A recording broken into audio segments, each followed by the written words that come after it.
മാസം നീണ്ട ലൈംഗികാരോപണ വിവാദങ്ങൾക്കൊടുവിലാണ് രാഹുലിനെ കോൺഗ്രസ് പുറത്താക്കുന്നത്. നവംബർ 24-ലാണ് രാഹുലിനെ രാഷ്ട്രീയത്തിൽ നിന്ന് നിഷ്പ്രഭനാക്കിയ വിവാദ ശബ്ദ സന്ദേശം പുറത്തു വന്നത്. ഒടുവിൽ ഈ മാസം 2-ന് KPCC പ്രസിഡന്റ് 23-കാരിയുടെ പരാതി കൂടി ലഭിച്ചു. ഇതോടെയാണ് MLA ആയി സത്യപ്രതിജ്ഞ ചെയ്ത് 1 വർഷം പൂർത്തിയായ അതേ ദിവസം രാഹുൽ പാർട്ടിയിൽ നിന്ന് പുറത്താകുന്നത്. ആരോപണങ്ങൾ അന്തരീക്ഷത്തിൽ ഉയർന്നു തുടങ്ങിയിട്ട് കാലമേറെയായിരുന്നു. ആദ്യഘട്ടത്തിൽ അതിനെയെല്ലാം രാഹുൽ അവഗണിച്ചു. ഒരു ആഭ്യന്തര വകുപ്പിന്റെ കുത്തഴിഞ്ഞ സംവിധാനം കാരണം ആർക്കും ആരെപ്പറ്റി എന്തും പറയാം. നാളെ നിങ്ങളെ പറ്റിയും പറയും, ആരെപ്പറ്റി ആർക്കും പറയും.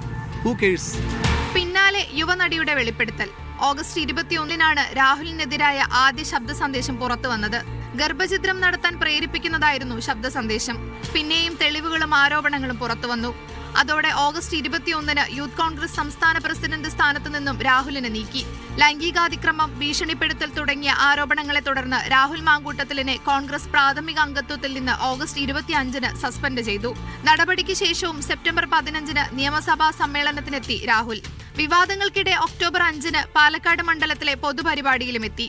പിന്നാലെ മണ്ഡലത്തിൽ സജീവം. നവംബർ 24-നാണ് പരാതിയിലേക്ക് നയിച്ച പുതിയ ശബ്ദ സന്ദേശം പുറത്തുവരുന്നത്.